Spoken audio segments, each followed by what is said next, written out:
Figured I'd show you guys because sometimes you like terrain videos. I'm going to be making some bushes for blocking terrain. I'm using the corrugated cardboard. Just cut them out into some bases. I picked this because I have some, let's come over here. I mean, I have my big thick bases that I use for other stuff, but then I had some of this. It's like the stuff that's at the back of notebooks, and I use this for like my dungeon tiles and stuff, but I'm just afraid it's too thin and it's gonna warp. So I'm just gonna end up using this, and then I'm gonna fill in these edges with hot glue. But anyways, cut those out. I have some Woodland Scenics armatures here. The idea is to just take these and bend them up and then glue them here and then attach stuff to those. I might put a couple more in here to fill this out a little bit, but yeah, that's how I'm gonna do it.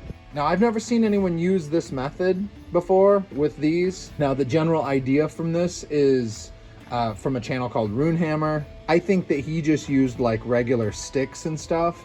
I don't want to take the risk of getting mold or insects in my house or anything like that. Yes, you can put it all in the oven and all of that, but I've heard stories about how your house smells like wood. Maybe it's true, maybe it's not.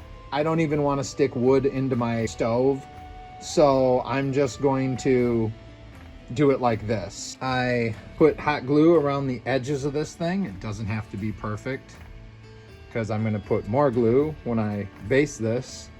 But then I just put a bunch of super glue on each side of the armatures and put them down onto the cardboard, and here's where I'm at. Okay, so I'm just gonna show you real quick because I know people like to see the actual process. I mean, it's so simple to do, but you know, I'm gonna show you how easy it is to have really good looking terrain. I get a lot of comments about how people like my terrain.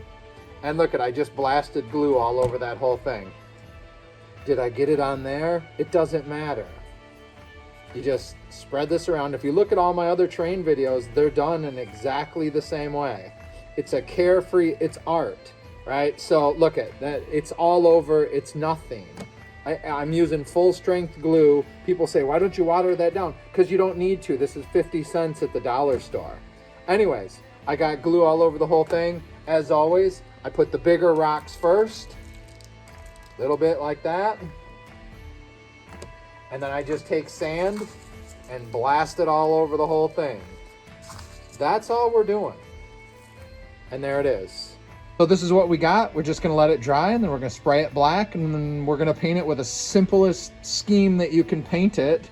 I mean, just, it's all gonna be burnt umber, and then with a dry brush over the wood like I do for my wood stuff. You can put a little pan under here if you want to collect the sand back and all that crap. This is a big, it's sand, it's builder sand. I got a ginormous bag of it like years ago. It lasts forever. So I will just take a brush and just go right into the garbage can from here. But this is it. I have my fan right here. I'm gonna turn it on. It'll dry. I'm gonna go make some lunch and come back and I'll show you the next part. So I put these over here and I just sprayed them black with a rattle can. Sometimes like the sand absorbs it. If that was the case, I'd just take regular black paint and blast it on here. But yeah, I think this should be okay. These are dry. Now it's time to come in with a really heavy overbrush of the burnt umber and then a dry brush of the khaki. So I just used that brush and dabbed a little bit off the towel each time, left most of the paint on it, and just overbrushed these.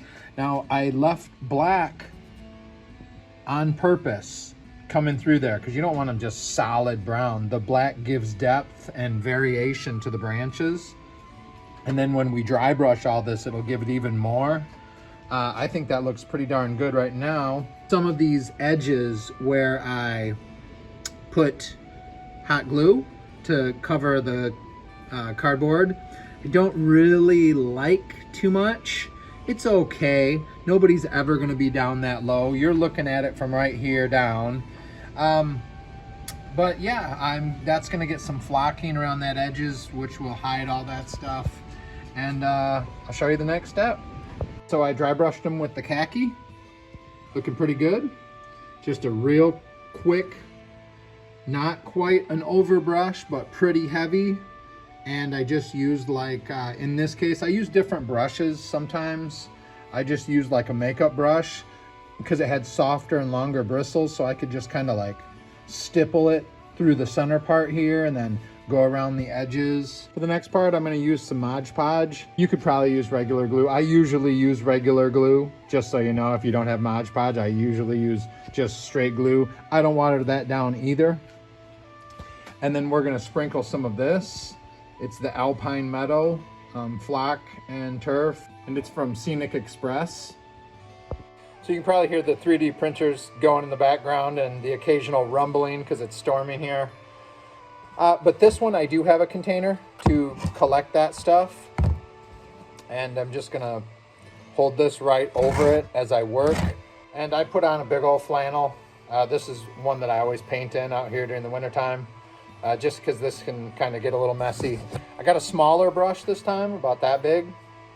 Just gonna go into the Mod Podge here and just kind of spread it sort of like this.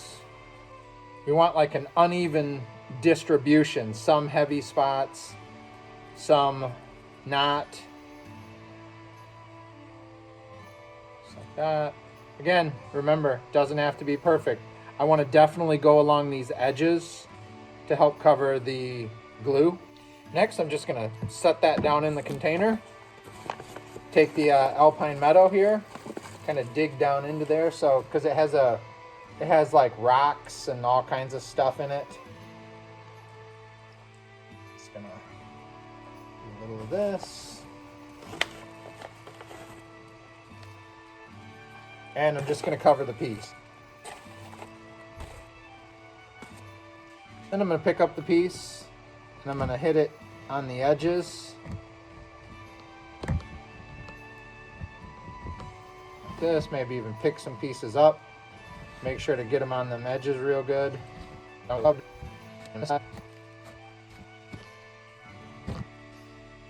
And that's what we get, something like that.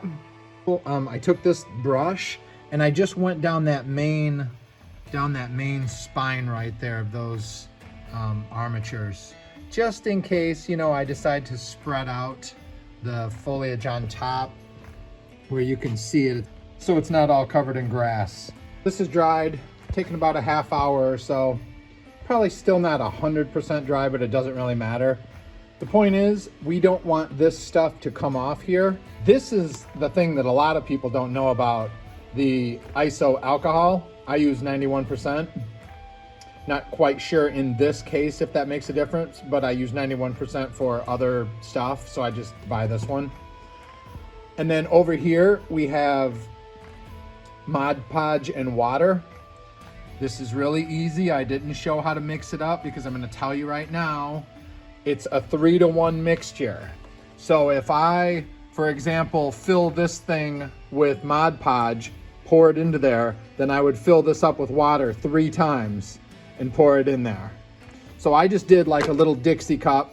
I marked a line halfway, filled it with Mod Podge, threw it in here, and then filled it with water 3 times, threw it in here, mixed it up, and that's it. That's all you got to do. I have my old broken dropper right here, but it works.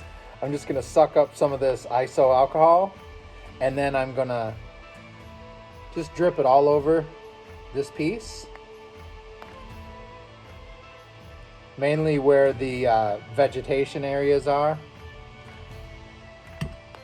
And what that's gonna do is the alcohol is going to allow this to suck up the glue. And that's the secret. That's what's gonna lock this stuff in. Okay, there's the piece. It's all covered right there. That's it. Let's see if you can, I don't know if you can see that or not. That's that piece right there. Let me try to get that in the view a little bit better.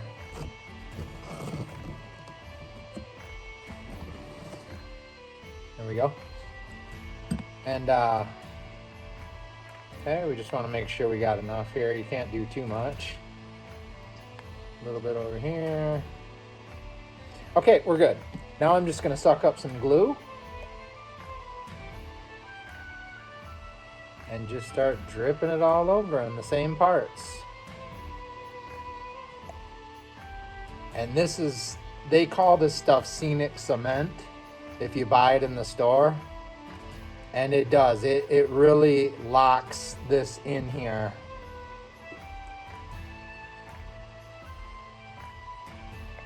It really locks it to the piece. And so there's been a rare occasion where I will see some, looks like glue buildup on the piece, on the parts of the piece that doesn't have foliage.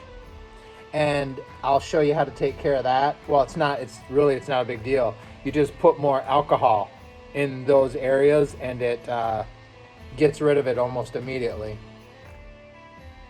And you really don't have to do this, but sometimes I just take a brush and just kind of get the excess glue off places that I really don't want it to be. Just like that. So this is an optional step.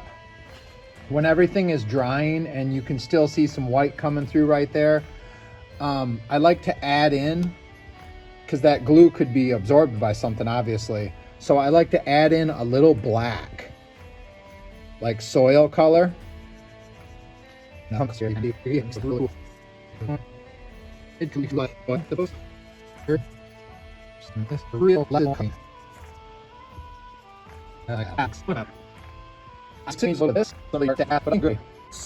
when I came back, there's a little bit of white spots, as I had said. But I'm going to show you how to take care of that. Little bit right through there, you can kind of see the white in there. This one had it too, and I had already fixed it. It looks perfect. And I'll show you how to do that. Simplest thing in the world, you just get a dropper full of your ISO, and then you just put it right on like that, and you can actually like watch it disappear. Do it again, you can see that side over there. Just put it right on like that. It's gone. Now I'm just gonna double check all of these. We're in the house now. All of that kind of stuff is done. It's been probably an hour. I ate dinner, so this is all like, this is not coming off there. That's like hard as a rock on there, so that's great. Like I said, the alcohol helps the foam absorb the glue, and instead of just sitting on top of it or going underneath of it, it actually makes everything like really rock hard. So let's move on, next step. Here's what we're gonna be using. It's called Super Moss, preserved reindeer moss.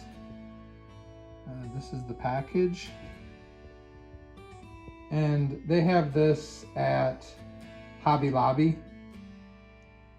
I believe that's where I got this one. If not, Google it, you'll find it. It's a couple bucks. Okay, here's where we're at so far. Like pretty damn good. This is just the beginning. We're gonna add in some other different kinds of bushes and stuff. But the one thing with this is you don't wanna completely fill this in. You could on some, but most of the time you're gonna see branches in bushes growing out. That's why I leave these parts like this. And it's looking pretty good. This is the first time I've ever used this type of stuff. If I didn't have this, I would be using my same stuff that I would use on trees. All right, so I'm just using some hot glue here. Just pop some of this on here, like that, kind of quickly. I go over probably 2 branches, and then I just get that off there.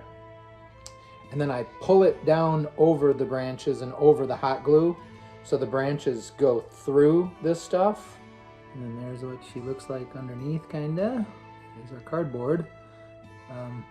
But yeah, and you just go and you just keep filling in the blanks. All right, and then this one, I just kind of put the hot glue on the branches so it doesn't go down beneath and leak through. If it does, it's okay. You just pull it and clean it up. That's all you're really doing right there. All right, so here we go. I really like how you can see down in there. That looks pretty realistic down in there.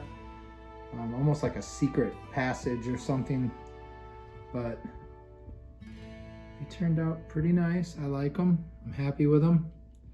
The only thing I did that I didn't talk about in this video is these little plants right here and right there. And they're just little aquarium plants. And I wash them with a brown wash. But maybe I could do another video on that, showing where I get them and how exactly I do them. Sometimes I flock them. I can show you how I do all that. But yeah, these are it, guys. I hope you like them, and I'll catch you in the next video. See ya.